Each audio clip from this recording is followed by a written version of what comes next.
Sudah siap? Yuk, udah banyak yang bilang siap. Ayo tanpa berlama-lama lagi saya panggilkan speakers hari ini, narasumber kita hari ini, AA Hadi Kuncoro. Selamat siang, AA. Selamat siang, Selamat. Assalamualaikum. Waalaikumsalam warahmatullahi wabarakatuh. Oke, AA. Selama 1 jam atau 1,5 jam ke depan kita akan ngobrol nih. Saya juga punya banyak pertanyaan. Saya sudah menyiapkan 15 pertanyaan pribadi dari saya sendiri. Wow. Itu belum ya dari teman-teman ya, tentang bisnis konvensional dan bisnis konvensional versus startup. Nah, sebelumnya saya penasaran banget karena AA tadi saya ngintip dulu di LinkedIn ceritanya. AA nih juga pernah ngerjain apa aja, ternyata bererot gitu ya, langsung jerbuk gitu. Wow, banyak sekali. Ada yang di konvensional, ada yang di startup. Karena infonya dari Coach Yusak, ini Hadi ini bapak startup Indonesia. Enggak lah. Oke, udah tua berarti ya. Yang pasti bapak-bapak gitu ya. Boleh ceritain yuk pengalaman waktu di konvensional dan di startup. Gimana sih, Ya, mungkin kalau ditanya tadi kaitannya ujuk-ujuk pas ngeliat LinkedIn-nya bererot ke bawah banyak banget gitu. Itu pertanda bahwa saya adalah sudah berusia dan berumur gitu. Jadi kalau boleh dibilang termasuk jadi yang terakhir saya bikin powercommerce.asia itu adalah sebuah startup e-commerce enablers omnichannel technology solution enabler dan supply chain end-to-end services. Jadi ini adalah sebuah ekosistem ERP, omnichannel technology ERP, yang dimana mengkonektivitikan seluruh channel sales, online, offline, B2C, B2B, marketplace, social commerce, chat commerce, distributor, sampai termasuk ke offline, distributornya, horekanya, modern trade, general trade, sampai community reseller, di situ mitra-mitra termasuk di dalamnya supply chain, nyambungin ke gudang, nyambungin ke pabrik, nyambungin ke distributor, ke payment dan sejenisnya. Termasuk cross border internasional Indonesia Malaysia. Karena kita juga punya office di Malaysia. Jadi beberapa brand Indonesia, salah satunya Eiger, insya Allah di Malaysia akan penetrasi di Malaysia, dan beberapa brand Malaysia yang mau masuk ke Indonesia juga kita facilitate, karena kebetulan kita memang punya izin semua aspek ya, mulai dari kita punya izin cross border, ekspor impor, distributor, tapi juga kita punya juga even termasuk izin farmasi. Makanya kita punya beberapa industri farmasi kita pegang prinsipal-prinsipalnya. Nah, Power Commerce ini sebuah perusahaan DNA-nya itu teknologi company startup. Tapi karena foundernya usia menjelang 50 tahun, beda dengan startup milenial. Di situ, di mana kemudian konsep yang kita bikin pada saat startup Power Commerce kita bangun ini, kita nggak membuat konsepnya valuasi game. Tapi konsepnya adalah kayak konvensional bisnis. Jadi dengan profitable, bukan yang valuasi bakar-bakaran, goreng-gorengan, enggak gitu. Kita nggak main di situ. Tapi valuasi kita eksponensial, pengalinya beda dengan perusahaan konvensional bisnis. Kalau perusahaan konvensional bisnis itu kan revenue, aset, profitability kan gitu loh. Dihitung dikali, itulah nilai perusahaannya di situ. Nah, itu kalau startup itu adalah revenue, gross merchandising value biasanya, atau GTV atau GMV. Kemudian di situ dia asetnya biasanya nggak punya aset kan, perusahaan teknologi ya, karena digital aset di situ. Profitable-nya malah nggak profitable gitu loh di situ. Tapi ekosistem startup-nya besar sehingga valuasinya dikalinya bisa 100 kali, 10 kali, 20 kali, sampai 1000 kali kan gitu loh. Sehingga valuasinya bisa miliaran, ratusan miliar, triliunan dalam 2-3 tahun di situ. Nah, konsep kita ini adalah kombinasi hybrid in between. Startup, yes, conventional calculation, tidak bervaluation model valuation game tadi, tapi pengalinya dari nilai aset perusahaannya, valuasinya juga nggak kali satu kayak yang konvensional, karena kita perusahaan teknologi di situ. Sehingga kenapa? Karena eksponensial growth-nya kita itu nggak kayak perusahaan normal biasa, karena kita perusahaan teknologi di situ, karena eksponensial growth-nya itu bisa di booster di situ. Nah, sedikit flashback kepada pertanyaannya tadi gitu loh, background-nya. Jadi karena kemudian startup yang kita bangun foundernya adalah usia menjelang 50 tahunan, maka konsepnya kita adalah saya tidak akan lepas. Jadi komitmen saya bikin Power Commerce itu terakhir nih. Saya nggak akan exit. Di situ. Nah, Kenapa anak-anak muda bikin divaluasi, digedein, di unicorn, dilepas, di ada. Nah, saya sudah ngalamin itu waktu di Akomos dan di Zalora sebelumnya. Jadi mainan valuation, di situ mainan valuation. Nah, Power Commerce jadi enggak. Oke. Jadi mulai terlihat bedanya ya startup valuation. Nah, namun secara background saya ini mulai karir itu dari 98 lah, 98. Mulainya dari masuk ke manajemen training. Jadi zaman dulu nggak ada startup ya, nggak ada startup.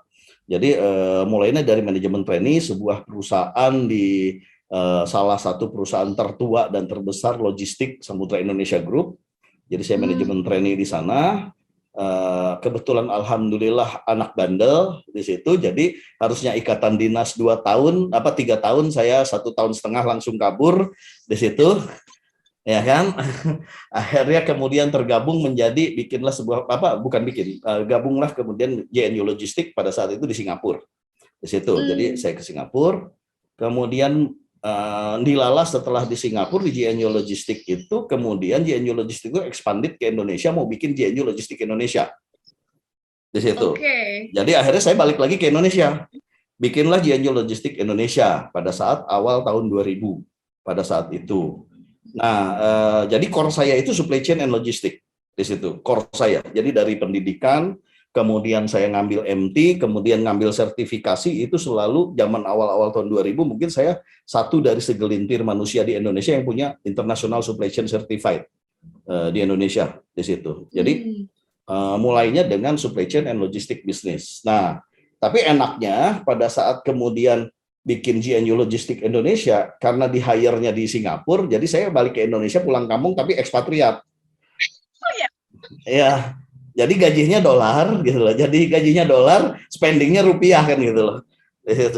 So, alhamdulillah, jadi tahun 2000, umur 24-25 itu saya udah jadi manajer karena memimpin Indonesia, bikin Indonesia Market.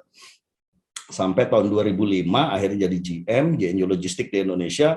Waktu itu punya 7 cabang, punya sekitar 140 trucking company, punya banyak. Karena kita spesifik ya, bisnisnya itu adalah sebuah perusahaan supply chain and logistic solution untuk perusahaan barang-barang berbahaya dan beracun, B3. Jadi saya jadi saya certified itu supply chain-nya itu dangerous good, professional dangerous good saya. Jadi IATA DG internasional, IATA DG itu adalah dangerous good untuk internasional air kargo, untuk udara. Dan saya juga certified untuk dangerous good untuk transportation and logistik laut. Jadi itu namanya IMO, International Maritime Organization, untuk dangerous good certification di situ. Jadi bikin bisnisnya tentang logistik yang barang bahaya beracun. Jadi customer-nya itu oil company, gas industry, gases, terus kemudian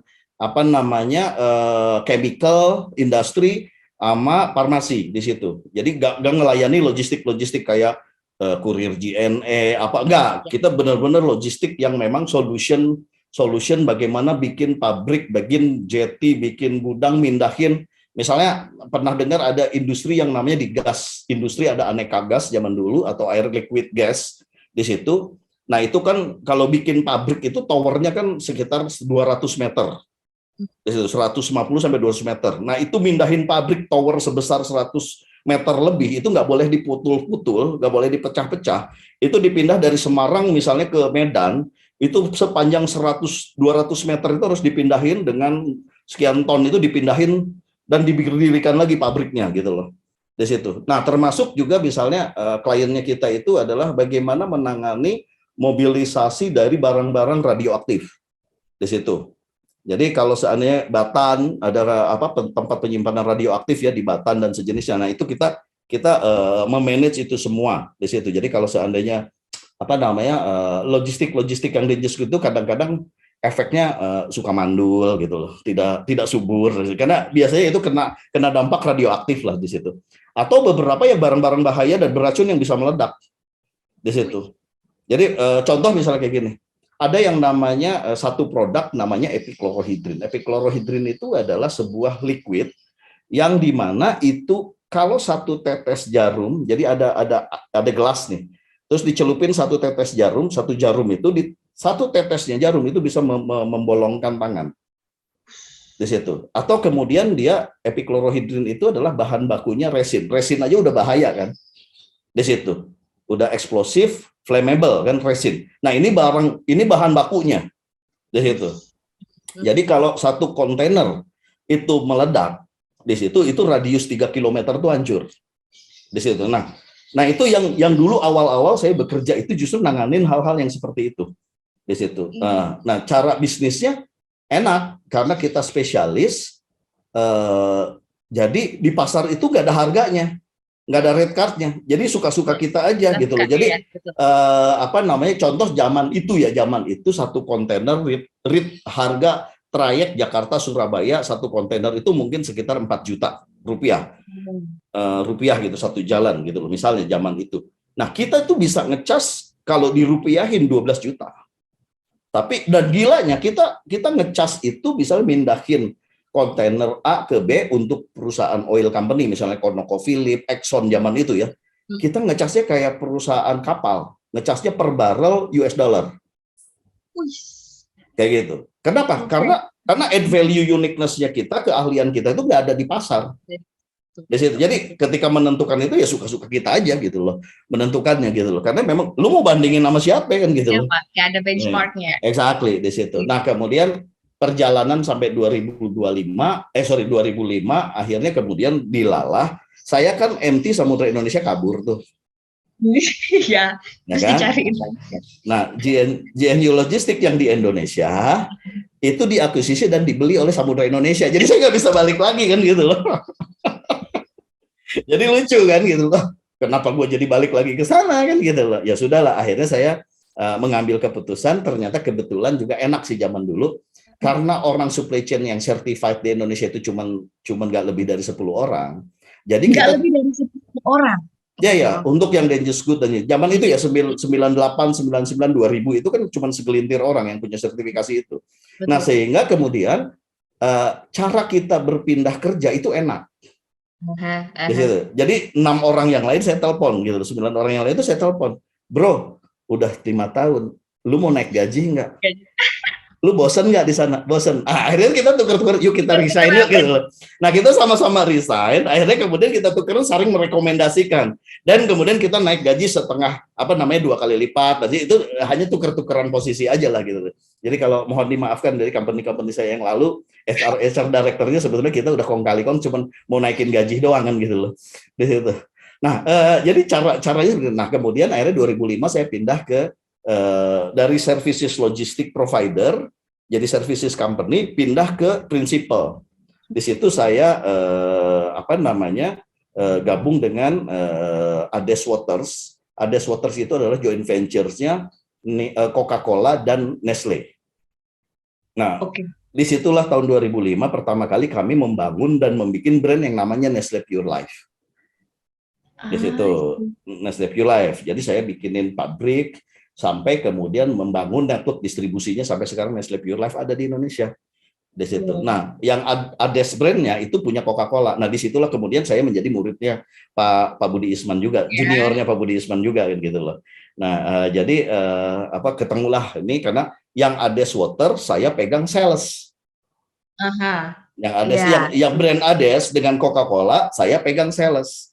Yang Nestle, saya pegang supply chain dari pabrik, logistik, distributor, dan sejenisnya. Jadi, end-to-end saya pegang 2 brand ini di situ. Nah, mandat saya pada saat itu adalah kemudian 2 tahun itu gimana caranya nih perusahaan harus profit, karena mau dijual.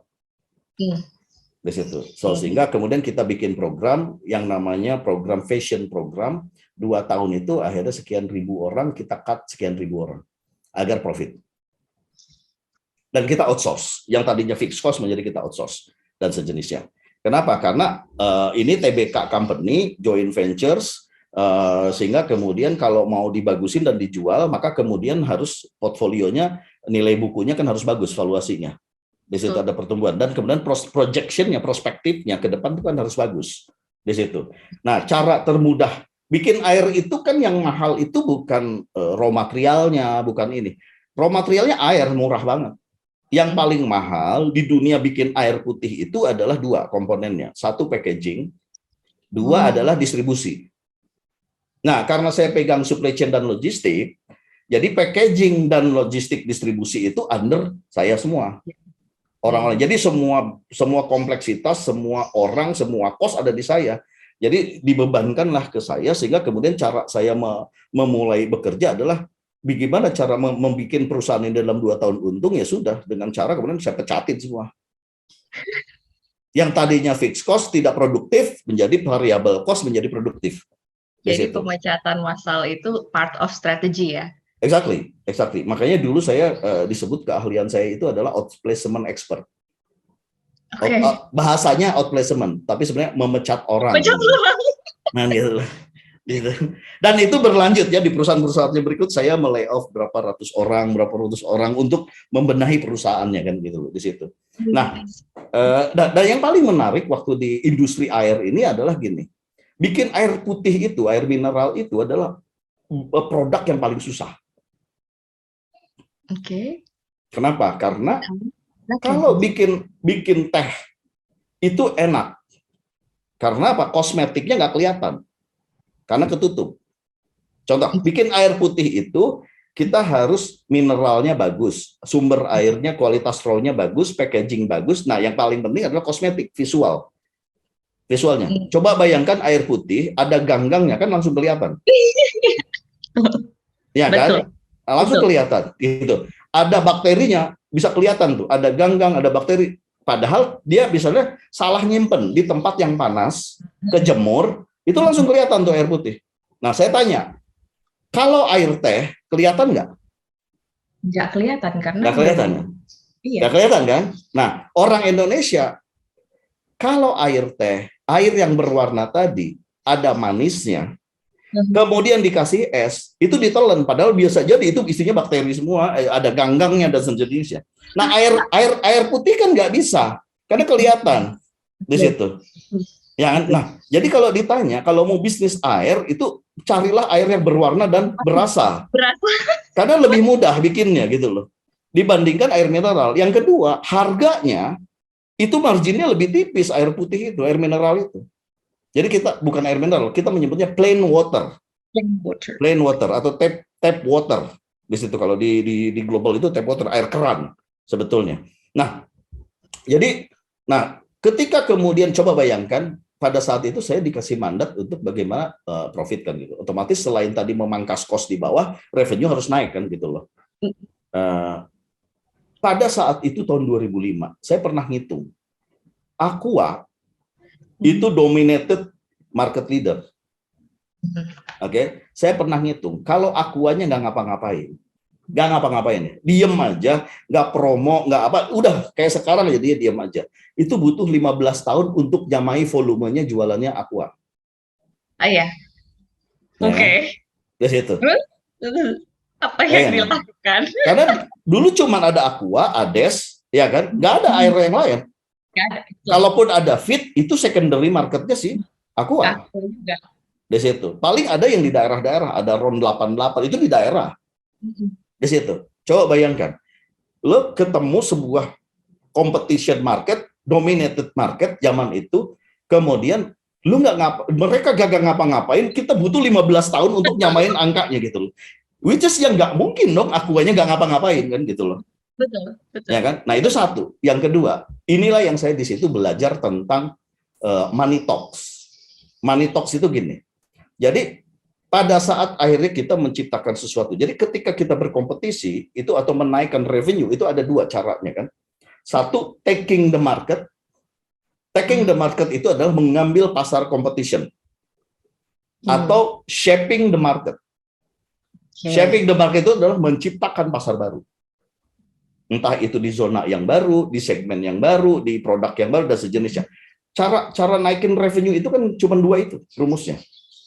Di situ, ya kan? Taking the market or shaping the market di situ. Nah, sekarang saya tanya, industri air putih, air mineral, plain water tadi, lu kasih rasa bukan air mineral lagi. Bukan. Betul? Betul. Lu kasih warna, segmennya bukan air putih lagi. Nah, kita mikir, ini harus gimana caranya? Diapain? Ya kan? Nggak mungkin kita compete dengan terus-terusan diskon dengan ini, karena mereka duitnya lebih banyak. Ya kan? Di situ. Network distribusi, visibility and availability mereka, penetrasinya jauh lebih di mana-mana daripada kita. Di situ. Pusing kan kita? Ya kan? Akhirnya cara satu-satunya adalah packaging. Packaging lah yang menjadi inovasinya kita. Kemudian communication engagement-nya yang menjadi komunikasinya kita, brand awareness-nya kita, value uniknya dari situ. Karena dari produknya sendiri udah nggak bisa diapa-apain.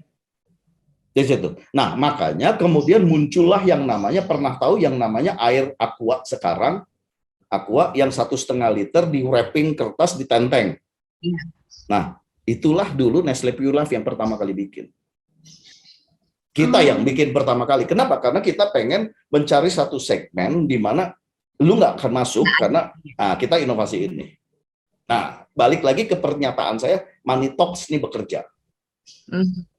Ketika kita bikin portfolio itu, produk baru itu, kita mulai masuk nih penetrasi ke hypermarket, supermarket, bla bla. Kita tutup mereka. Animo masyarakat bagus, naik, meningkat. Wah, responnya bagus banget. Di situ. Apa yang dilakukan oleh Danone? Gua sampai dipanggil sama direkturnya Danone ke kantornya dia, sampai bilang dia orang Meksiko, masih ingat gua dulu waktu itu. Dia orang Meksiko. Dia cuma bilang, Hadi, thank you very much for your ideation.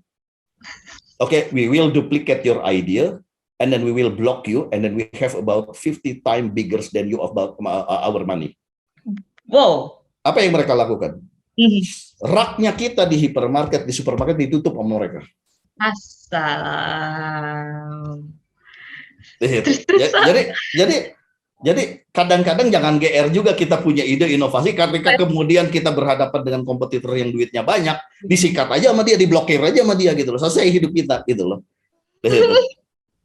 It's really hurting gitu loh. Tapi kemudian, the good part-nya adalah kemudian saya di-invite untuk dibajak, direkrut sama mereka kan gitu loh. Makanya saya dipanggil, hey, you have a good ideation ya, breakthrough dan sejenisnya. Okay. Cuman waktu itu nggak bisa karena Nestle dengan Danone itu punya perjanjian global nggak boleh saling membajak karyawan. Itu. Jadi ada deals itu di situ. Nah, tapi coba bayangkan bahwa kemudian sometime pada saat sebuah bisnis itu kita ketika mau berkompetisi dan sejenisnya, ide kita inovasinya keren, idenya keren, terus kita berhadapan pada dominated market yang kemudian mereka leadership-nya punya cash banyak, triliunan. Di situ. Jadi kadang-kadang teman-teman nih suka begini kan, suka nyinyir ya. Lu dapat triliunan tapi lu bego. Dari yang startup unicorn dapat triliunan tapi profitability-nya minus kan gitu, nggak profit kan gitu loh. Lu mah bego bikin bisnis tolol, yang kayak gitu mah nggak usah sekolah di Harvard, nggak usah Stanford juga gue bisa gitu loh, bikin bisnis nggak profit tapi valuation-nya triliunan kan gitu loh. Nah, ini yang apa namanya harus kita jangan suka nyinyir. Orang punya duit triliunan itu bebas. Ya, lu boleh pinter, lu punya inovasi, lu kreatif dan ini. Ketika ide lu ini tinggal di copy paste, diblokir lah jalan lu, keran lu sama uang triliunan tadi. Emang lu bisa apa? Jadi that's the thing dalam prinsip bisnis. Ngelihat orang bodoh itu jangan diketawain. Karena bisa jadi orang bodoh itu duitnya banyak. Tinggal dicontek, lu ditutup semua sama duit di situ. Lu dihabisin sama duitnya gitu loh. Di situ. Nah, tolong teman-teman yang suka pada nyinyir, masih pada nyinyir ngelihat startup unicorn yang minus, bos sekarang Bukalapak memang sahamnya dari 850 masih turun di 260 sampai 250 sampai 270 kan IP-nya kan, gitu loh di pasar sahamnya.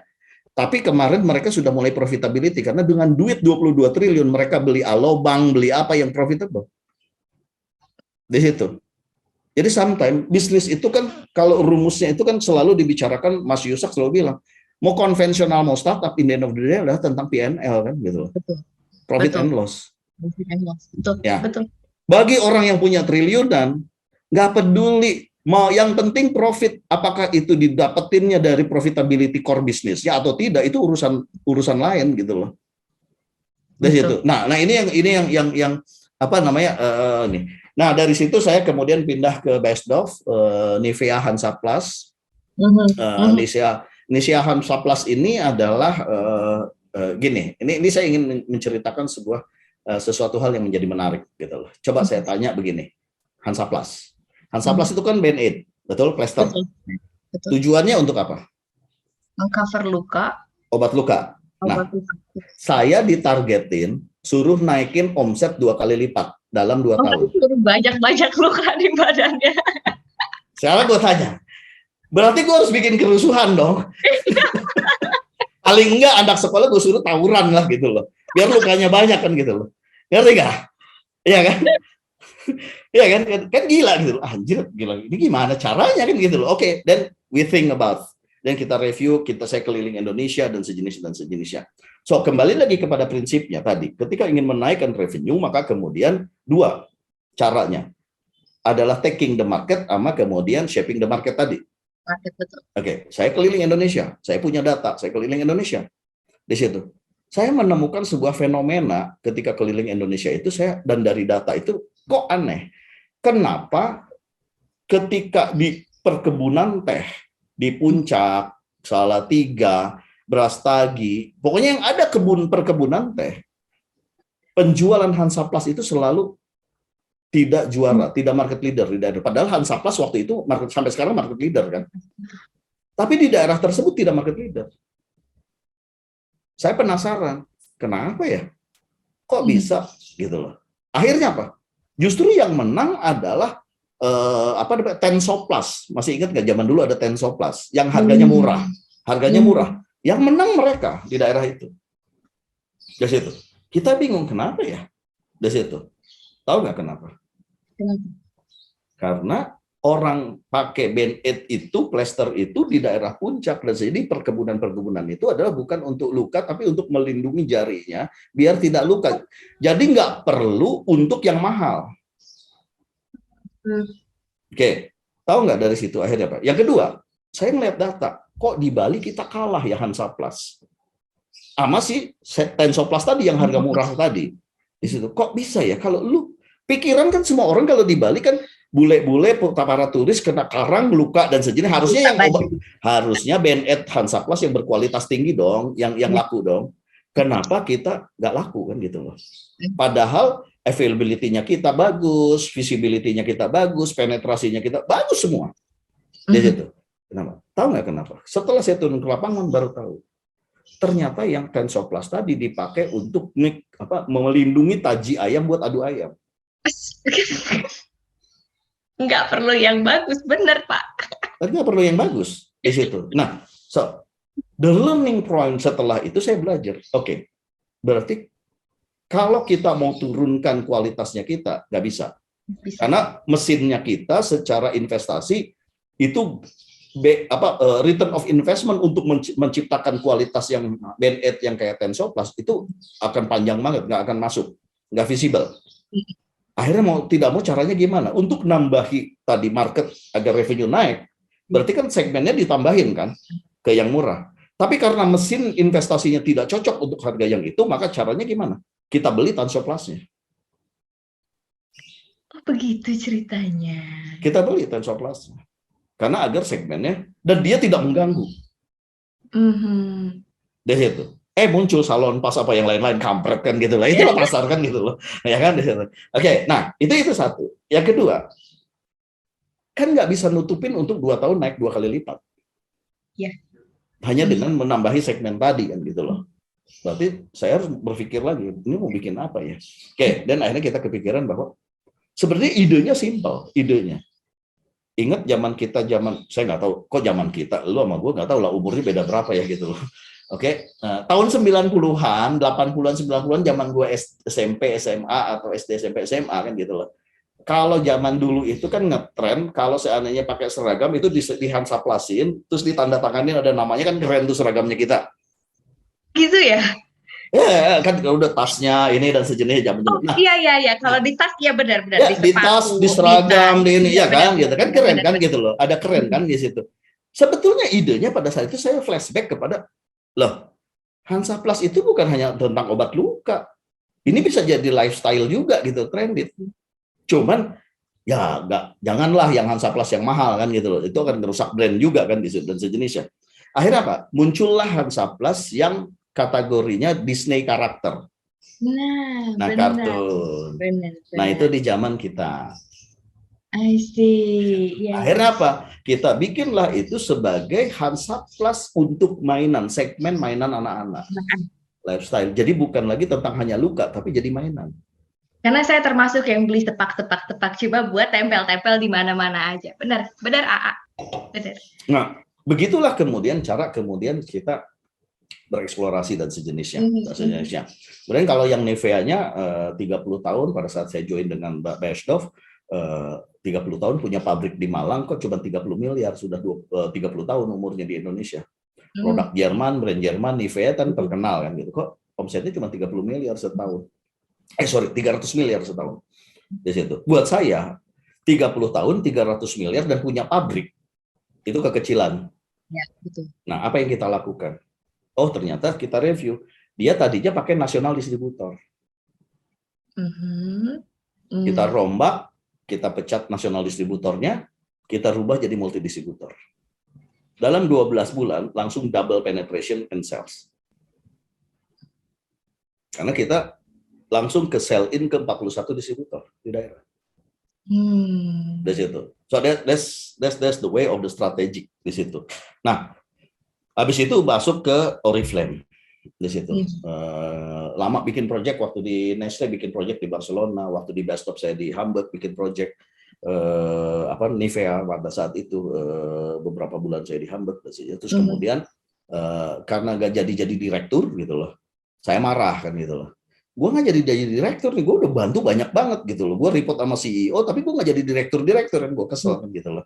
Masuklah gue ikutan program International Talent Pool, harusnya tahun 2009, 2008, 2009 itu harusnya saya jadi direktur di Italia. Cuman kemudian programnya dibatalkan karena di Italia pada saat itu Eropa lagi krismon 2009. Nah, batal lagi lah gue yang harusnya jadi direktur, batal lagi gue jadi direktur, kan gue semakin marah kan gitu loh. Udah jadi, aduh nggak bisa nih gue bilang. Oke, gue selalu jadi acting jadi direktur terus kan gitu loh. Gajinya nggak direktur kan, gue marah kan gitu loh. Di situ. Nah, kemudian akhirnya gabunglah dengan Oriflame. MLM company. Disitulah saya jadi direktur. Di usia 35, saya memimpin Oriflame. Dan Oriflame itu MLM company. Disitulah saya belajar tentang e-commerce sebetulnya. Cuman e-commerce-nya itu online order tapi untuk member. Karena MLM. Betul. Bukan untuk publik, untuk member, tapi membernya ada 500 juta. Dari situ, ya. Nah, tapi secara teknologi sebetulnya apa bedanya dengan e-commerce online order dengan yang member itu sama teknologinya, conception desainnya sama. Dari situ. Nah, di Oriflame itulah saya merombak total. Yaitu tadi, saya datang selalu merombak total, bikin sesuatu dan sejenisnya. Biasanya di sebulan 2 bulan pertama, baik itu saya di Nestle, waktu kemarin di Ades, di Beiersdorf, di Oriflame, biasanya 1-2 bulan pertama saya itu musuh banyak orang. Kenapa? Karena saya selalu diminta, ya mandat saya kan diminta untuk membuat untung dalam 2 tahun, membuat efisien, membuat ini. Nah, tugas saya kan ya berarti saya harus rombak kan di situ. Ketika dilakukan perombakan pasti ada yang kena. Pasti sebel, yang kena itu pasti sebel. Makanya dari dulu saya akhirnya menyadari bahwa bagi orang yang paham, maka mereka akan menganggap saya baik. Bagi mereka yang tidak paham, apapun itu ketidakpahamannya di situ, maka kemudian apapun yang saya lakukan benar atau tidak, buat mereka saya jahat. Kan gitu. But then my mandat adalah saya harus bikin company ini profit dan tumbuh. Sehingga ya sudah, saya nggak peduli gitu. Saya sikat aja udah di situ. Nah, di Oriflame inilah pertama kali mengonlinekan semuanya. Dan di Oriflame inilah saya rombak total yang tadinya konvensional MLM bisnis, ngorder pakai fax, pakai telepon, sampai nginep-nginep kalau tutup poin akhir bulan nginep-nginep di kantor cabang dan sejenisnya. Saya rubah ke digital, saya rubah ke online semua. Di situ. Yang itu menciptakan kemudian Oriflame Indonesia yang tadinya nggak punya ranking dari 63 negara, jadi ranking nomor 1 di Asia dan nomor 4 di global 63 negara dalam 2 tahun. Di situ. Nah, dari situlah kemudian ketemu Nadim 2011, mulailah bikin e-commerce, bikin Zalora. Tahun 2011 ketemu sama Nadim. Nah, disitulah mulai membuat konsep yang tadinya konvensional bisnis menjadi startup model bisnis. Nah, ini makhluk yang berbeda lagi di situ. Jadi semua orang ketika 2011 bulan Oktober saya menyatakan saya resign dari posisi directors Indonesia untuk Oriflame Indonesia, semua teman terdekat, keluarga terdekat yang paling membenci saya.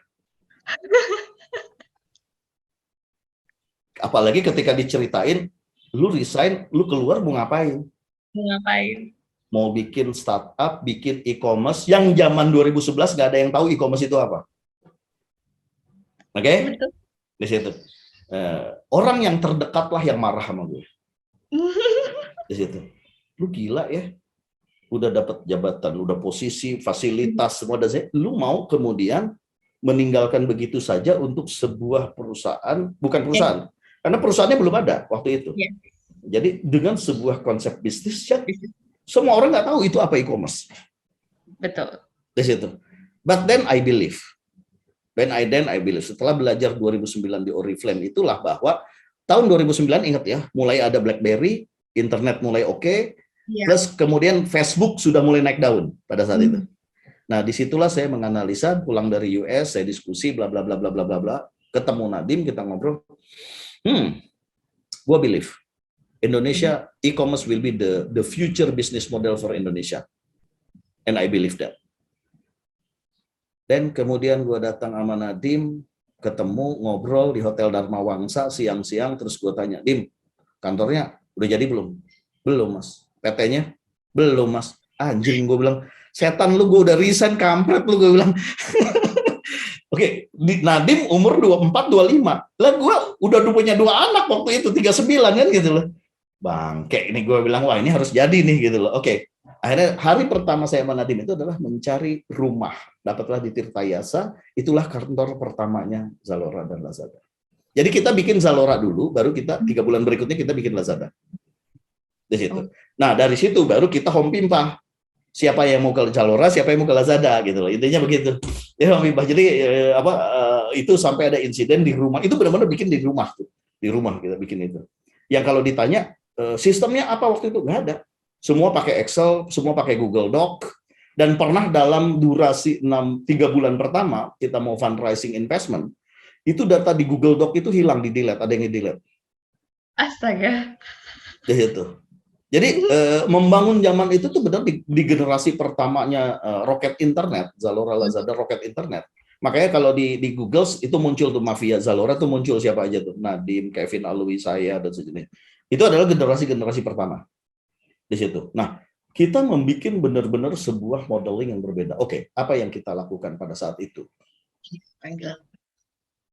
1, kita udah dapat investment dari roket internet Jerman. Tapi itu saklek. Dia hanya akan rilis permodalannya kalau kita achieve KPI. Oke. Jadi bukan yang modalnya itu kita dikasih 10 juta dolar di depan. Enggak. Terserah mau dia main aja. Enggak gitu. Dia kasih allocation, you will get 10 billion US dollar misalnya. But every month you have to submit the KPI. If you achieve the KPI, maka kemudian 1 jutanya dirilis. Kalau nggak achieve, lu nggak akan dirilis. Di situ.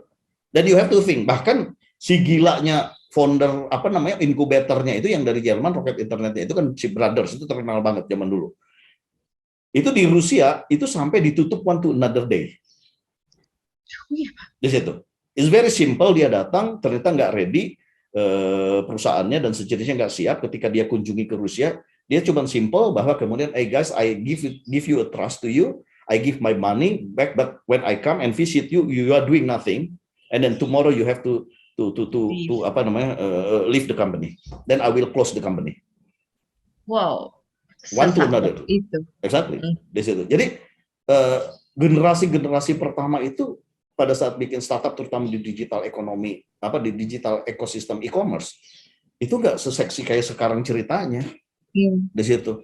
Itu luar biasa gitu. Itu luar biasa. Bikin processes flow dari sejak order management sampai website sampai kemudian dijamin sampai kemudian fulfill dan sejenisnya.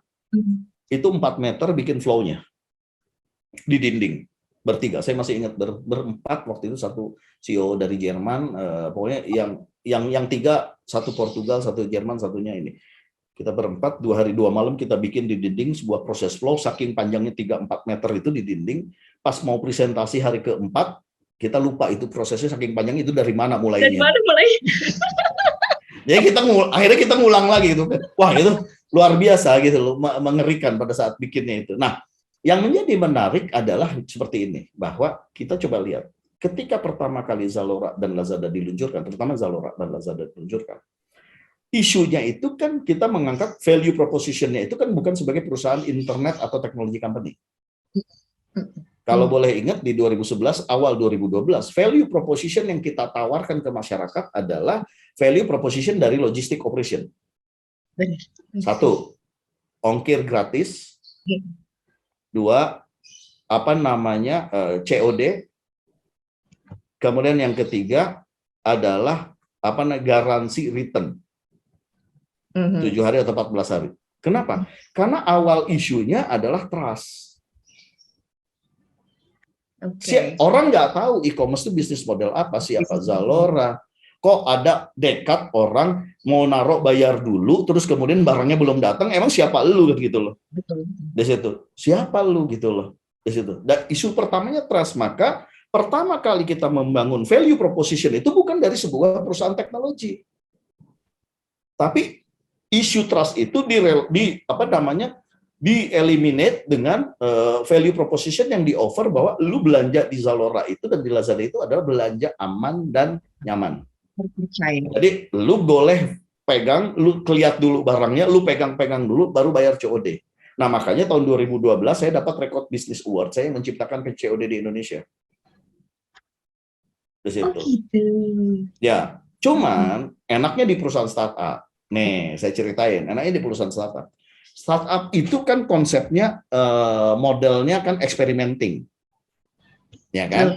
Kalau konvensional itu kan kita berbasis cash flow, dihitung prosesnya. Kalau lu berbahaya pada profitability, lu nggak boleh jalan tuh. Tapi kalau di startup itu karena duit valuation-nya itu kemudian nggak berfokus pada profitability, maka eksperimental. Nah, COD itu kita terapkan 2, A/B testingnya. Di Zalora itu 5 kota sukses naik 10 kota. 10 kota sukses naik 15 kota. Dia bertahap, Zalora. Nah, di Lazada, kita caranya langsung 200 kota. Jadi kita punya experimenting A/B testing di situ. Apa yang terjadi? 30 miliar nyangkut di Lazada. Di agen-agen kurir. 30 miliar. Dan itu baru balik 1 tahunan lah. Di situ. Ya? Di situ. So, saya tanya, mungkin nggak di perusahaan konvensional melakukan itu? Nggak mungkin. Di situ, nggak mungkin. Di situ. Tapi apa yang terjadi? Looks, the valuation game-nya akhirnya kemudian tahun ketiga Lazada dibeli sama Alibaba dengan valuasi yang besar. Kan gitu. Jadi pendekatannya berbeda banget kan gitu loh. Di situ untuk menguntungkan, membuat dalam 2 tahun harus naik, harus profit. Dan yang satu, bagaimana menciptakan valuasi. Di situ. Tanpa berpikir profit. Kan itu. Karena uangnya dari mana? Uangnya dari fundraising. Dari investment.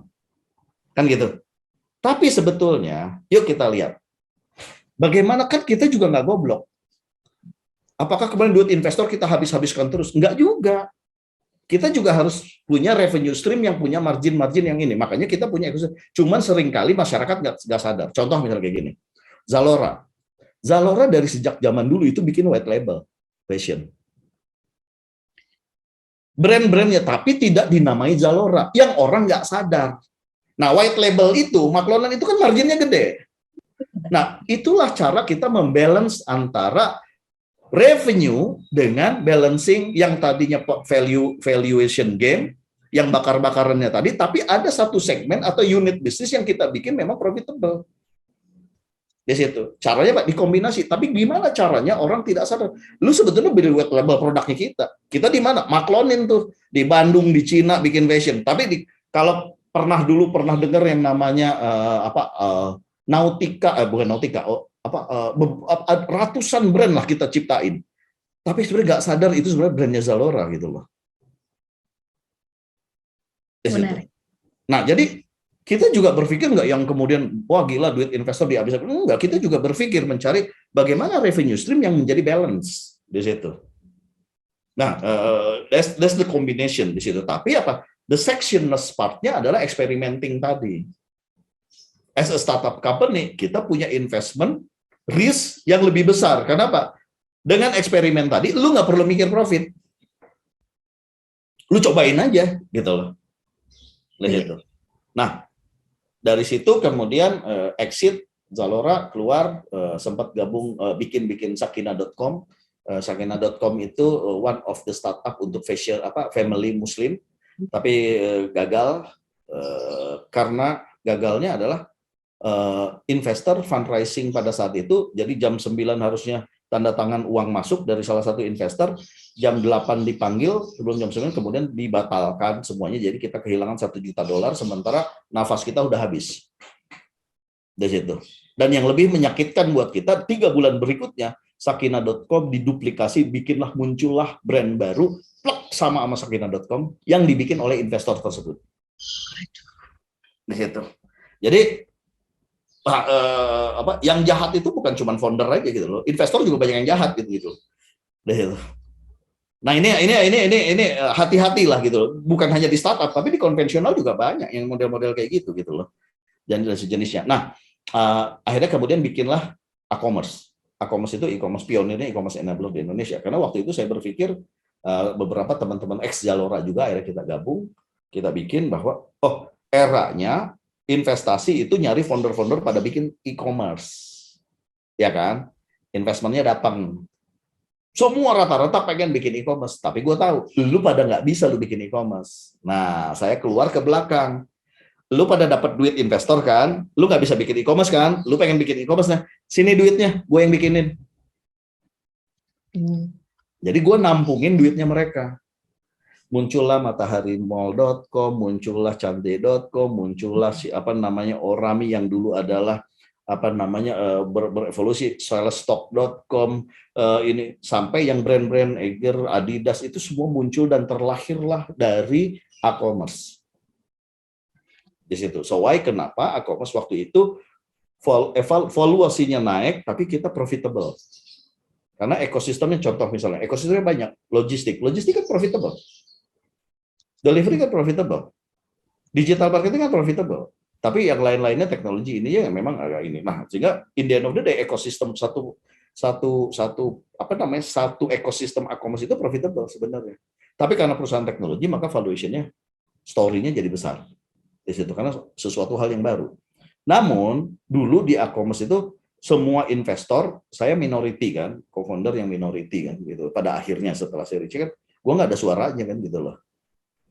Jadi menghadapi 21 investor, mereka nggak percaya sama gue. Gue nggak percaya bahwa e-commerce enabler itu akan long life. Tapi gue percaya bahwa that will be the future, itu adalah omnichannel. Tapi visionary-nya nggak ketemu, maka gue lebih memilih akhirnya pertengkaran dengan para founder lain dan investor, akhirnya gue memilih exit. Gue believe, makanya gue bikinlah Power Commerce sebagai omni-channel technology solution sekarang. Itulah belief gue di situ. Tapi karena sekarang usianya menjelang 50 tahun, udahlah ini belief terakhir deh, gue harus jadi kan gitu loh. Di situ ya, gitu.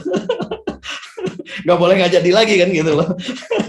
Tapi juga karena menjadi konsepnya begitu, maka konsepnya menjadi profitable. Endgame-nya adalah exit plan-nya bukan menjadi unicorn, tapi IPO di tahun 2025 insya Allah. Di situ. Gambarannya gitu, gambarannya gitu. Ceritanya AA luar biasa deh. Kita ngikutin, bener ya teman-teman ya, seru banget ngikutin dari awal sampai akhir. Nah, teman-teman kalau ada yang mau punya pertanyaan, boleh di kolom komentar ya. Terus, jadi kalau bisa disimpulkan perbedaan yang signifikan dari conventional dan startup. Kalau gini. Tadi kan AA memulai karir di konvensional ya, terus bertahap berpindah ke startup. Nah, apa sih turning point-nya yang bikin AA memutuskan, oh ya kayaknya I can do this. Udah tahu nih di sini. Terus akan tahu nih ngerjain ini. Itu apa? Jadi gini, the lucky part what I have during my professional career di conventional business itu adalah saya itu orang yang selalu mengangkat tangan. Dan kebetulan saya di supply chain, ingat ya, supply chain itu adalah end-to-end processes. Ya kan? Dari sejak planning sampai returning. Planning, sourcing, making, distributing, and returning. Itu kan proses end-to-end. Jadi saya itu dimandatkan sebetulnya adalah seorang CEO karena harus melakukan proses planning, kontrol, dan execution dari end-to-end proses. Sebenarnya gue wakilnya CEO sebetulnya. Ya kan? Di situ. Betul, nah, betul. Yuk kita bayangkan begini. Kalau kita ngomongin forecast aja, ya forecast sales. Orang sales sama orang marketing itu angkanya datangnya dari dewa kan, dari langit. Nggak ada scientificnya tuh orang marketing, apalagi orang marketing kan. Orang marketing itu nggak ada scientificnya gitu loh. Ketika ditanya gitu, apalagi zaman dulu ya di TV. Kalau lu ngiklan di TV, lu salesnya jadi berapa? Itu hanya dewa yang tahu kan gitu loh. Benar. Ya kan? Benar. Nah, orang sales itu hanya tengkulak yang tahu trikikalnya. Kenapa? Dia ditaruh dulu targetnya, lu harus ngejual 1.000. Akhirnya apa? Dia sebutin aja 1.000, urusannya nanti gitu loh. Yang repot orang sales apa? Ketika kejual 1.000, tahu-tahu 3 bulan 6 bulan lagi balik tuh barangnya. Ya kan? Dari situ. Nah, tapi angka forecast ini, saya kan yang ngelola forecasting. Dari situ. Wajahnya sales marketing ini wajahnya seniman. Ketika gue datang ke pabrik, wajahnya pabrik kan orang saintifik, orang profesor semua. Ditanya rumusnya apa, dari mana ngitungnya kan gitu loh dan sejenisnya. Kan kampret kan gitu loh. Yang satu seniman, yang satunya saintifik kan. Nah, seorang supply chain itu di tengah bagaimana menerjemahkan. Di situ. Nah, yang ketiga wajahnya siapa? Polisi, finance. Gak peduli lu mau forecast berapa, yang penting lu profit, dia cuan. Kan gitu. Kenapa? Kalau lu minta 1.000, dibikinkan 1.000, yang kejual 1.200, lu lost opportunity, nggak cuan lagi. Ada customer marah, tambah nggak cuan, kan gitu. Tapi lu minta 1.000, dibikinin 1.000, lu jualannya 800. Lu cash-nya kena ke fixed cost inventory. Buat orang finance, wajah yang ketiga, gua nggak peduli. Lu minta 1.000, lu habisin lu 1.000. Lu jadi cuan di situ. Karena lu kelebihan atau kekurangan sama-sama tidak baiknya. Di situ. Makanya kalau nanti di sekolah CEO itu belajar tentang how to build the forecasting. Nah, yang sering salah itu teman-teman UKM itu, forecast itu adalah omset, salah. It's totally different di situ. Nah, kembali kepada pertanyaan, apa sih yang menjadi berbeda gitu loh. Nah, ketika dalam perjalanan profesional karena saya di supply chain tadi pegang end-to-end proses, di tengah-tengah tadi marketing, sales, finance dan sejenis termasuk pabrik. Nah, saya kan orang di tengah-tengah yang memimpin ini kan gitu loh. Nah, sehingga kemudian apa? Dari sejak di Ades Waters tadi, makanya saya ketika sales manajernya Ades resign, saya ngacung. Gak usah rekrut, gue yang jadi sales sekalian. Kenapa? Gue itu biar tahu cara triknya orang sales ngibul-ngibulinnya itu kayak apa. Di situ. Kok bisa dia jualan 1 kontainer, ujug-ujug 3 bulan berikutnya balik tuh setengah kontainer. Kan kurang ajar orang sales kan gitu loh. Nah, sebetulnya cita-cita saya jadi sales itu adalah biar tahu lu ngibulinnya di mana gitu loh. Di situ. Saya jadi trade marketing, saya jadi finance. Akhirnya saya merangkap semuanya. Nah, apa yang terjadi? Kalau tadi cerita bahwa kemudian saya orang supply chain, orang logistik, saya bikin ide tentang product packaging innovation. Saya bikin tentang Hansaplast yang tadi pakai Disney dan sejenisnya. Harusnya kan itu marketing R&D kan? Yeah. Exactly. Nah, sebetulnya itulah yang saya bilang, ketika saya menjadi profesional, sebetulnya saya sudah menjadi intrapreneur. Beda ya, ada intrapreneur, ada entrepreneur. Di situ. Intrapreneur itu adalah mindset, sifat, attitude, inovatif, dan kreativitinya kayak entrepreneur, tapi resikonya, duitnya disediain sama perusahaan. Jadi sebego-begonya kita salah, paling dipecatkan gitu loh. Nggak bangkrut, nggak menghadapi debt, nggak ada menghadapi segala macam menjadi entrepreneur kan gitu loh. Di situ. Nah, jadi ketika kemudian dapat porsi, ketemu Nadiem, yuk kita bikin nih Zalora entrepreneurship. Di situ kan sebenarnya entrepreneurship pertama kan gitu loh. Nah, bagusnya udah ada investornya kan, ada duitnya kan gitu loh. Di situ. Jadi, tapi kan kita harus kelola benar-benar kan gitu loh. Nah, sehingga kenapa tadi pertanyaan saya berpikir itu apa yang membuat saya ini sebetulnya saya sudah menjadi entrepreneur tapi intrapreneur di perusahaan orang. Nah, ketika menjadi entrepreneur murni ternyata nggak gampang mentalnya. Karena apa? Lu pakai duit sendiri. Yang tadinya nggak merasa beban moral punya duit dan paling banter gue dipecat kan itu. Jadi gue bikin aja macam-macam kan gitu loh. Nah, ketika pakai duit sendiri, tar dulu. Kalau gue pakai duit sendiri, orang di rumah nanti gimana? Gini, saya mengalami fase di mana yang paling membebani itu ketika kita pengen jadi entrepreneur, segera yakinkanlah orang di rumah.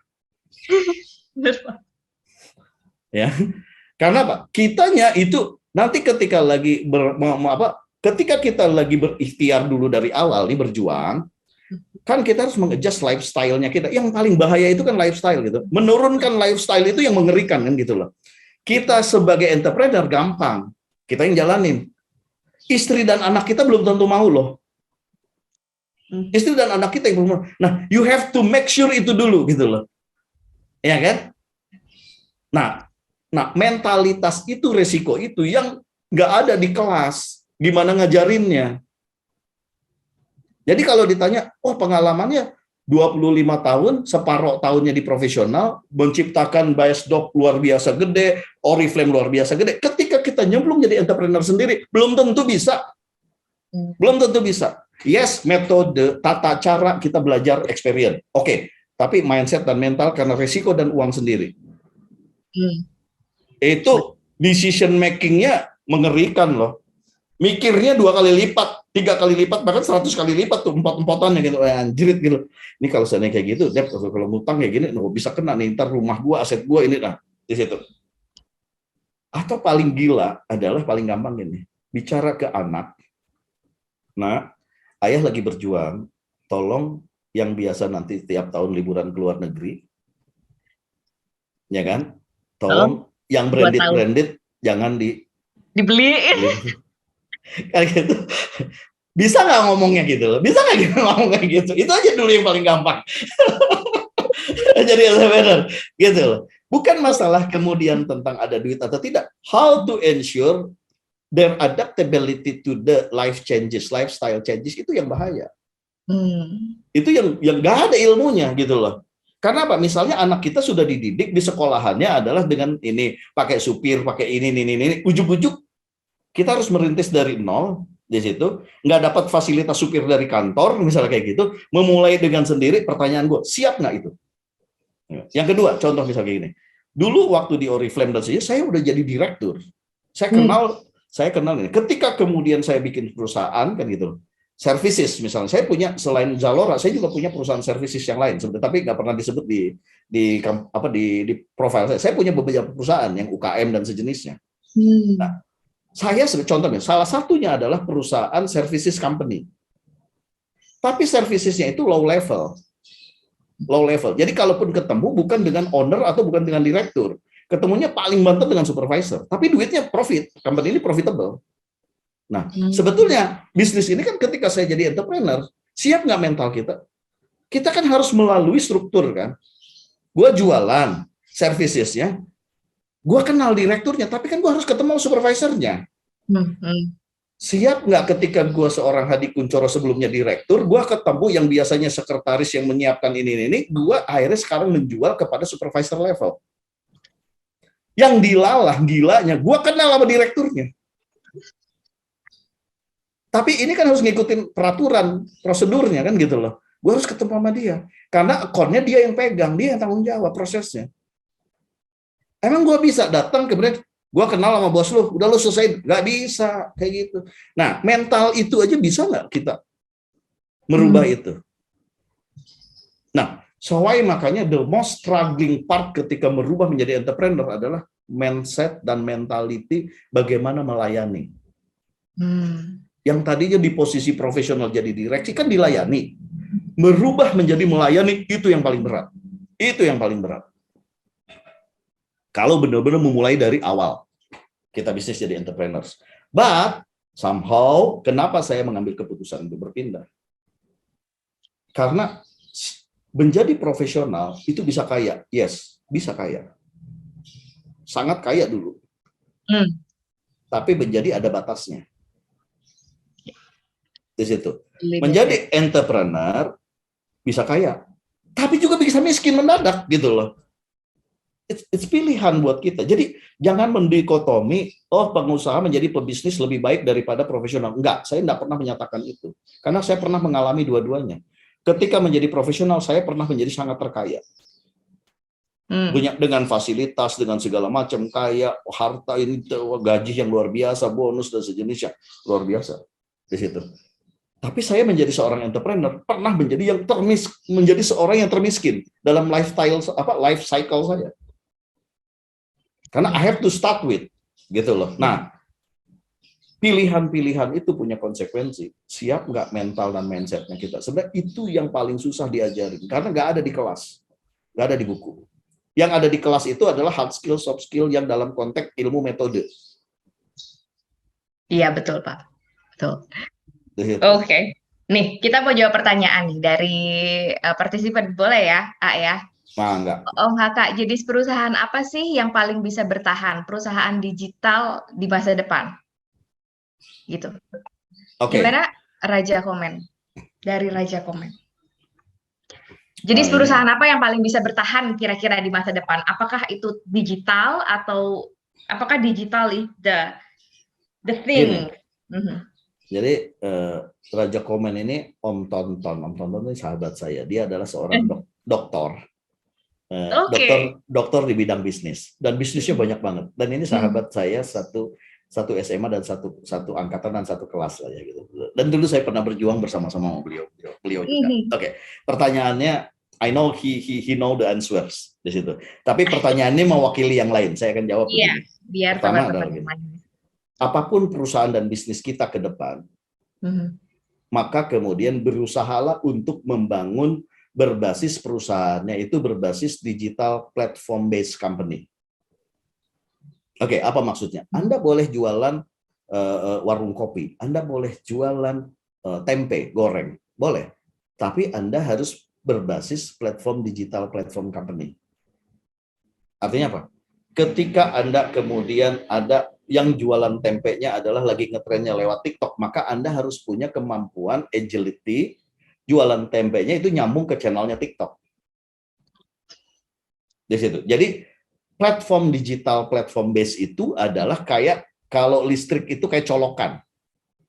Jadi kita menyebutnya itu plug and play hub. Jadi boleh jualan tempe, tapi ketika lagi ngetren cara berjualannya adalah lewat TikTok, sehingga bisa nggak kita mencolokkan channelnya TikTok itu dengan ke plug and play-nya kita di perusahaannya kita. Ketika kemudian besok ada metaverse commerce datang, maka kita tinggal colokin channel itu. Ketika nanti ada datanya sudah terkumpul semua, machine learning pakai automatic atau artificial intelligence saja, kita tinggal colokin aja. Jadi sebetulnya apa? Teman-teman mau bisnis apapun, yang penting kemudian kita harus membangun digital based platform company-nya. Kenapa? Karena ada dua hal. Satu, adaptasi agility dari perubahan inovasi dan perkembangan inovasi. Inovasi digital ini pun mendorong perubahan perilaku behavior, karena itu dasarnya. Perilaku behavior ini dasarnya. Gara-gara digitalisasi, pakai handphone semuanya, maka kemudian adalah semua perilaku behavior itu berbasisnya handphone. Nah, kalau kita tidak ada di handphone, jualannya apapun, jualan tempe, jualan apa, terserah. Maka tidak akan terekspos jualannya kita. Jadi bicara tentang digital, bicara behavior, maka Anda harus punya adaptability di situ. Dengan teknologi digital platformnya tadi, plug and play-nya tadi. Yang kedua, kenapa alasannya kita harus berbasis digital platform plug and play? Karena dulu value company itu yang tadi saya bilang, normal the value company, revenue, asset, profit. Betul? Fase berikutnya muncullah brand value company. Coca-Cola value brandnya lebih mahal daripada value company-nya. Betul? Brand value itu fase yang kedua. Sekarang di era digital dan ke depan ada yang namanya digital value. Itu yang menciptakan Gotoh 400 triliun, nggak punya revenue-nya GMV gross margin, gross merchandising margin, profitability-nya nggak ada, asetnya adalah aset-aset digital, big data, digital asset, platform, dan sejenisnya. Nah, value aja sekarang sudah berubah gara-gara digitalisasi. Maka kenapa Kopi Kenanga yang jualannya kopi, warung kopi, tapi berbasis digital sehingga akhirnya dia menjadi unicorn 10 miliar US dollar, 1 miliar US dollar. Karena digital platformnya, karena dia menjadi aset. Ingat ya, platform digital di sebuah perusahaan kan bisa dikonvert menjadi aset. Betul ya? Bahkan lebih gila lagi sekarang. Pak Yosana, menteri apa tuh kemarin? Yang menyatakan bahwa baru diumumkan kemarin, bahwa konten di sosial media bisa dijadikan agunan ke bank sebagai digital asset. Baru kemarin, silakan dibuka di situ. Nah, dalam konteksitas ini ada dua alasan tadi yang saya sampaikan. Perilaku behavior karena digital perubahan tadi, inovasi yang berkembang terus, sehingga behavior customer-nya berubah setiap saat, maka kita perusahaan harus bisa plug and play berarti mereka. Yang kedua, kalau kita mau berjuang dan membesarkan dan sustain dalam dunia era digital, maka kita harus juga membangun digital asset value. Bukan hanya company value, bukan hanya company and brand value, tapi juga digital value-nya. Karena digital value yang justru akan menjadi memultiplier value perusahaan kita. Di situ. Mudah-mudahan Prof tonton terjawab. Oke, mudah-mudahan terjawab. Tapi katanya jawaban cerdas, terima kasih. Oke, yuk. Punten mau nanya lagi nih dari Nur Santi Pratiwi. Selamat siang Hadi, materi yang luar biasa dan membuka mata kita bahwa sejarah startup dan e-commerce itu ternyata tidak semanis profit yang akan diraih nantinya. Saya pernah baca gini, ide startup akan berjalan dengan baik ketika mereka punya kemampuan untuk mengakses dan mengontrol sarana yang diperlukan untuk mendapatkan transaksi yang tepat di waktu yang tepat dan di pasar yang tepat untuk menghasilkan uang. Apakah selalu seperti itu ya, A? Kalau iya, sarana apa yang diperlukannya? Sarana yang diperlukannya itu apa ya? Oke, karena panjang banget saya cerna dulu ya. Ide startup akan berjalan dengan baik ketika mereka punya kemampuan untuk mengakses dan mengontrol sarana yang diperlukan untuk mendapatkan transaksi yang tepat di waktu yang tepat dan di pasar yang tepat untuk menghasilkan uang. Oke, I got the point. Oke. Jadi mudah-mudahan benar jawaban saya. Kayaknya ini background-nya dari perusahaan Eclipse Technology Company ini. Pertanyaannya, kenapa? Karena dia paham, karena ini sebetulnya ekosistem integrated technology. Oh, oke. Di situ. Jadi gini, mudah-mudahan saya benar ya. Jadi ketika membangun sebuah bisnis, maka kemudian kita membangun ekosistem network kan. Di situ. Contoh misalnya tadi perusahaan jualan tempe. Kalau nanti kita kunci dalam bisnis itu kan tadi ya, kalau mau di sales itu kan kalau memang mau terjual laku di mana-mana, maka kuncinya kan penetrasi. Selalu rumusnya visibility dan availability kan. Jadi ketika TikTok lagi muncul, kita harus ada visible dan available. Jangan kompetitor aja yang ada. Ketika Shopee ada, kita harus ada di Shopee. Ketika di distributor harus ada, di offline harus ada dan sejenisnya. Kan gitu. Nah, itulah yang disebut omnichannel tadi yang mengintegrasikan. Nah, ini yang dibilang bahwa kontrol sarana tadi. Kalau kita berada di mana-mana, visibility and availability-nya, maka kita harus melakukan dan memastikan integrated technology tadi menyambungkan ke semuanya, mengenable ke semuanya. Sehingga apa? Itu yang dibilang, maka kalau kita bisa mendapatkan informasi real time, di Shopee yang paling laku banyak apa, stoknya kita tinggal berapa sih produk yang paling lakunya, siapa pembelinya. Ketika real time informasi itu terkontrol sama kita, maka kita bisa melakukan perencanaan yang terkontrol real time. Maka otomatis ketika transaksi terjadi, otomatis revenue-nya pasti akan terjadi dan terkontrol. Di situ. How to make that control to all sarana ini? Maka sarana itu adalah plug and play integrated teknologinya tadi. Ingat ya, di dalam dunia bisnis itu trade perdagangan itu kan sebetulnya satu memindah tangankan informasi dari si penjual ke pembeli kan gitu. Satu informasi, dua memindah tangankan produk atau servis dengan tepat guna dan harga yang tepat, produk yang tepat, di tempat yang tepat, di komunikasi yang tepat, informasi, ngomong marketing, produk dan tepat dan sejenisnya adalah ngomong tentang operation. Yang ketiga adalah di mana kemudian kita harus bisa memastikan memindah tangankan tentang uang yang tepat. Kan tiga itu sebetulnya ngomongin trading. Processes to transfer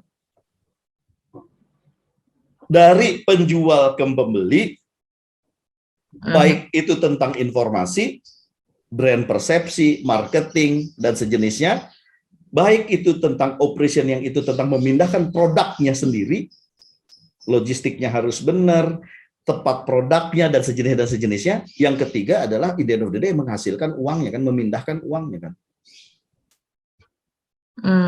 Kan perdagangan itu memindahkan tiga ini sebenarnya.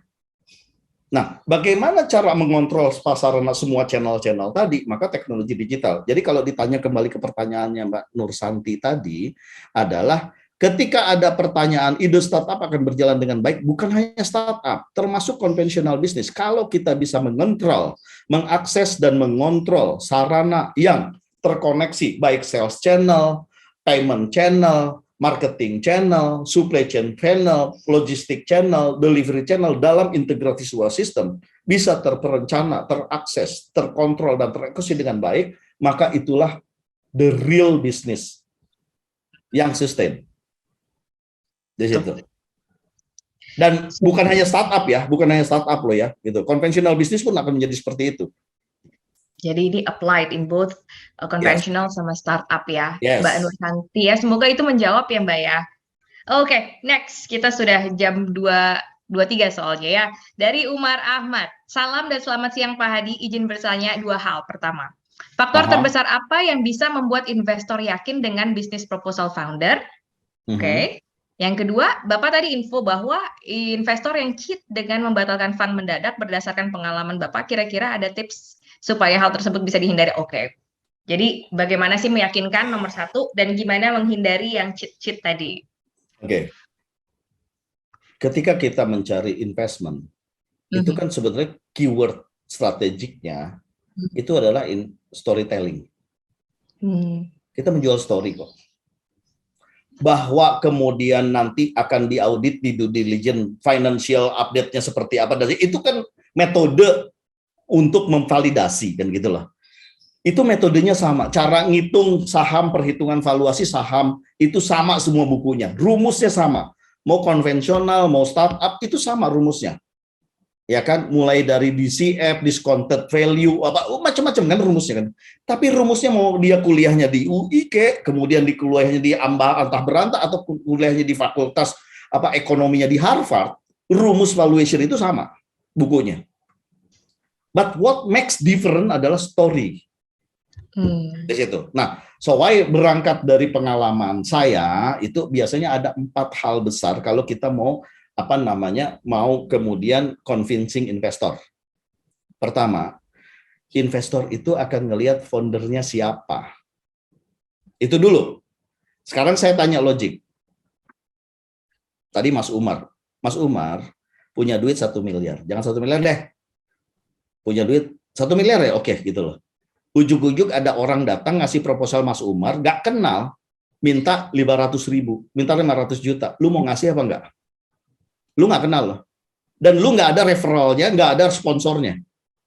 Tiba-tiba out of the blue ada setosok orang yang minta. Exactly. Oke. Artinya apa? Founder itu yang pertama dilihat, siapa dia? Reputasi dan jadi jangan pernah bikin bad reputation kalau mau jadi entrepreneur. Sekecil apapun.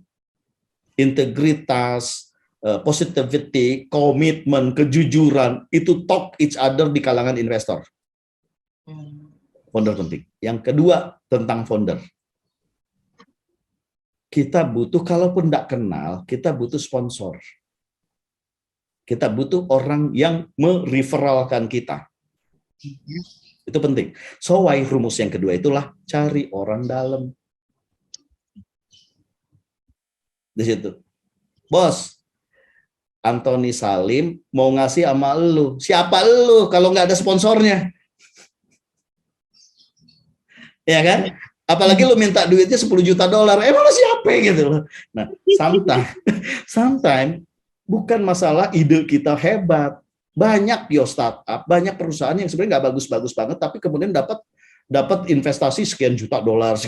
Padahal masih beta, padahal masih trial. Padahal masih market fit. Kenapa? Ya karena orang dalam kan gitu loh. Karena mereka akan berbicara, mereka believe terhadap satu dengan yang lain di situ. Itu dulu, satu. Yang kedua adalah what kind of the business model yang kita over di situ. Pertama, business model itu apa? Satu, kalau di dunia startup itu kan cita-citanya itu adalah semakin baik adalah semakin yang bisa meresolusi problem kan. Problem semakin banyak problemnya di dunia punya problem yang sama dan kita resolusi, semakin mungkin dekakon dan unicorn dan dekakon gitu loh dengan cepat.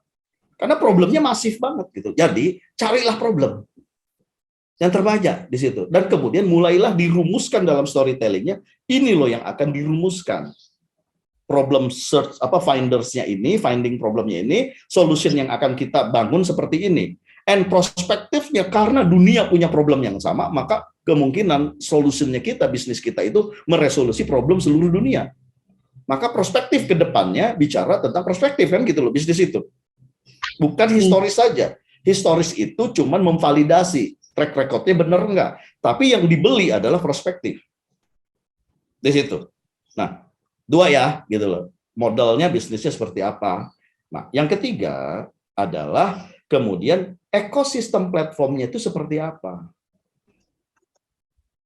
Di situ. Jadi sehingga apa? Ini agility perusahaan ini tuh bisa cepat apa enggak nih? Nah, biasanya kemudian plug and play platform itu akan dilihat nih agility-nya. Kenapa? Lihat ya, COVID 2 tahun mengajari kita bahwa yang namanya business plan itu udah nggak bisa lagi per 10 tahun, 5 tahun, enggak. Zaman COVID 2 tahun kemarin, bahkan setiap minggu, setiap Senin Pak Luhut ngumumin apa, ya kita harus berubah kan gitu loh. Ya kan gitu loh. Lu gila kan gitu loh. COVID mengajari kita bisnis plan aja tiap minggu gitu loh. Lu dengerin aja tuh Pak Luhut Senin ngumumin apa tuh 2 tahun lalu kan gitu loh selama COVID. Lu harus siap berubah agility-nya. Nah, bagaimana ekosistem platform kita membangun agility tadi di situ. Jadi aset-aset itu loh yang harus kita lakukan. Yang keempat adalah kemudian tentu bagian terakhirnya adalah path to profitability-nya seperti apa. Journey to profitability. Jadi apa? Nggak bisa kemudian kita ide bisnis itu adalah P&L, profit and loss di situ. Nah, kita bisa kemudian memainkan seperti apa. Nah, biasanya Mas, 4 itu yang bisa dilihat oleh investor di situ. Ya. Nah, yang tadi pertanyaan kedua adalah kalau tipsnya untuk kemudian nggak dicurangin sama investor. Yeah. Pertama, ini ada rumus begini. Jangan membodohi investor karena investor itu lebih pintar gitu. Itu cilaka. Jadi artinya apa? Artinya level kita sama investor itu udah di bawahnya kan gitu loh. Jadi emang serba salah sih, kan kampret banget lah gitu loh ini di situ. Nah, yang kedua buat saya gini, makanya dari sejak awal kita berhati-hati di situ. Hati-hatinya tuh apa? Gini, hati-hatinya.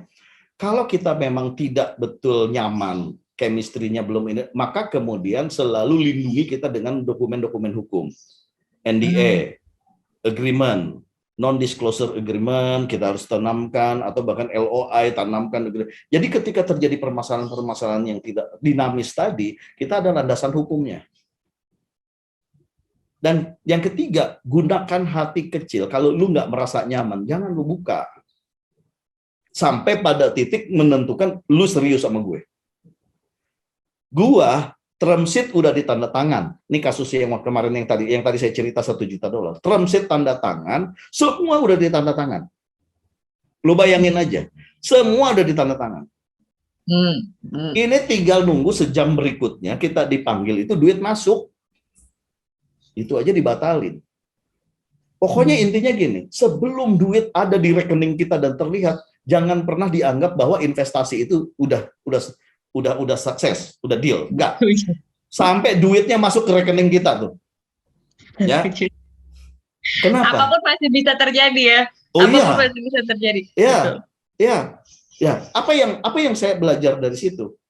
Satu, bahwa ketika duit di rekening belum datang di kita, itu bisa terubah. Yang kedua, kadang-kadang duit $1 juta, ini saya kasih tahu ya, yang ngasih investasi kemarin itu adalah the big five. Buat mereka $1 juta itu receh. Buat kita itu hidupnya kita. Ketika kita mau klaim ngelawan hukumnya mereka dikirim lawyer yang buat mereka receh gitu, ngirim lawyer yang receh aja kita udah mati gitu loh. Ini kita nggak punya minat, ya sudahlah, mendingan ya udah nyerah aja deh, mendingan bikin yang lain aja deh, gitu loh. Kadang-kadang kita we have to be realized bahwa itu, tapi sebisa mungkin lindungi. Tapi makanya itu chemistry dari sejak awal itu menjadi penting. Jangan boros membuka internal datanya kita karena baru mulai, enggak, ada prosesnya. Pada saat kita melihat oke, mereka tertarik, mulai dulu NDA dokumen, LOI dokumen, tanda tangan dulu kesepakatannya. Dilindungi legal aja bisa dicurangin, apalagi enggak gitu loh. Poinnya itu. Jadi itu. Ya. Nah, ini karena saya pernah kasus yang kedua sebelum Power Commerce, itu another $1 juta. Itu agak gila. Sama calo investment manajernya dibelokin duitnya. Alalah. Ini kayaknya bisa jadi topik bahasan berikutnya deh Pak ya. Nanti kita ngobrol-ngobrol tentang ini. Wah, itu jadi sensitif, jangan di publik kalau itu. Gila, gue bisa dimusuhin sama. Seru, ini ilmu baru banget deh. Ini saya baru dengar dari sekian banyak ya webinar, baru ketemu yang di sini nih. Yang biasanya kan yang ditipuin kan foundernya, pengusahanya kan gitu loh. Ya kan gitu, apa yang dianggap mangkir apa itu biasanya pengusahanya kan gitu. Ini kita dikadalin sama investornya gitu loh. Dan ditipu sama investornya. Jadi nggak semua investor benar juga, Bu. Kan tuh teman-teman ya, hati-hatilah. Jadi bukannya kita harus cari investor, bukan cuma itu saudara-saudara, bukan cuma itu ya. Oke deh teman-teman, mohon maaf nih, aduh kita udah jam 2.30 ya, ini waktu kita sudah selesai. Terima kasih banget ya Hadi, hari ini udah memberikan pengalamannya yang luar biasa, pengalaman jatuh bangun, aku mengejarmu ya, ini luar biasa banget hari ini kita dapat insight-nya. Boleh dong Pak Hadi, terakhir pertanyaan dari saya. Sebagai startup nih teman-teman kita kayaknya banyaknya startup ya, apa sih perannya mentor atau pendidikan atau skills ya, pengembangan diri dalam membangun sebuah startup untuk closing? Perannya. Pertama mentor. Cari mentor, di mana-mana sunatullahnya itu punya mursyid, punya guru. Tapi jangan juga kemudian terlalu mengidolakan gurunya, apa yang diomongin guru kemudian ditelan mentah-mentah, enggak gitu loh. Yang kedua, saya ingin menyampaikan begini, siapapun yang datang ke Anda, entah itu mentor, entah itu coach, entah itu apapun itu, maka itu startup bisnis Anda, itu mimpi Anda. Jadi jangan dengan mudah memberikan saham kosong dan masuk ke dalam akte siapapun orang yang di luar Anda itu. Sampai betul-betul tahu Anda bahwa dia punya komitmen, dia punya berkontribusi dan sejenisnya. Kenapa? Karena saya punya pengalaman luar biasa. Ya, ketika biasanya gini, sebuah startup itu, ketika kemudian kita bikin sebuah perusahaan, kita biasanya bikin akte ya sudah masukin aja dulu. Saya kasih tahu di Power Commerce untuk membersihkan akte, saya harus kehilangan sekitar 250.000 US dollar. Ketika strukturnya dari 5 perusahaan ke 3 perusahaan harus dibersihkan. Jadi dari sejak awal bikin PT, bikin akte itu Kalau mau ada investor ya, kalau mau ada investor itu harus bersih. Jadi saya belajar tentang itu. Ternyata orang nggak, ya udah nanti kan kalau saya nggak ada perannya tinggal keluarin, nggak bisa kalau dia nggak mau tanda tangan ya memang jual belinya bisa terjadi di akte, kan enggak. Jadi itu masukin gampang, ngeluarinnya loh. Apalagi tahu nih, wah bakal ada investor, ada prospek di sini, wah udah. So why I always said like this, bahwa selain mentor tadi bahwa gini, ketika kita dalam berpartner dan berbisnis, semakin dekat tali perhubungan kita, maka semakin detail perjanjiannya. Itu satu. Yang kedua, tantangan berpartner dalam bisnis itu ujiannya cuma dua. Lagi gak ada duit, sama lagi punya duit banyak. Nah biasanya yang paling sering bunuh-bunuhan itu pada saat duit banyak. Gak ada duit itu pergi, kabur, stres atau gila, ke rumah sakit jiwa, that's it. Tapi bunuh-bunuhan itu pada saat duitnya lagi banyak.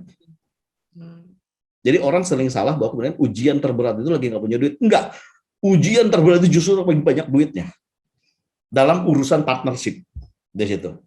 Nah, sehingga apa? Dari sejak awal kalau mau ngomongin startup, bikin founder, co-founder dan sebagainya harus jelas komitmennya dari sejak awal. Jangan mudah, oh lu jadi co-founder, masukin. Jangan semudah itu di situ.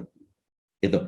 Yang terakhir mungkin buat saya adalah menjadi begini, bahwa dikotomi startup dan tidak startup, in the end of the day bukan itu ceritanya. Tapi in the end of the day, every company ke depan itu bisnis itu harus berbasis based digital tech platform company. Jadi in the end of the day adalah mendigitalisasikan semuanya. Nggak ada urusan startup atau tidak startup lagi di situ. So, itu yang mungkin bisa saya sampaikan. Nah, mungkin saya sedikit sharing informasi. Jadi, setelah kami punya sekolah CEO, ternyata saya sadar, ya, peran terbanyak man behind the gun-nya itu, sebetulnya bukan CEO. CEO itu kan yang nampil. Tapi COO lah yang running operasional bisnis itu biasanya. Nah, saya tuh punya ideation, insya Allah September tanggal 10, tanggal 11 itu akan buka yang namanya kelas sekolah COO. Dan itu sangat belajar, nanti akan belajar sharing tentang matrik-matrik, tadi ya, menghitung kalkulasi, tadi forecasting, detail, dan sejenisnya. Di situ. Nah, ini yang biasanya justru kita suka lengah, karena kita biasanya apalagi perusahaan-perusahaan yang biasa berbasis omset, habis itu lupa di belakangnya. Akhirnya jadi nggak sustain. Ketika dia scale up dari 100 order ke 10.000 scale up sebelum nyampe 1.000, akhirnya quality service, quality product, quality service, sustainability-nya udah nggak terjadi gitu loh. Nah ini yang coba kita lagi pengen berbagi. Oke, yang omset CEO, yang inspirator banyak, tapi saya baru menyadari bahwa nggak ada yang banyak berbagi untuk berdiskusi tentang supply chain dan operation tadi di situ.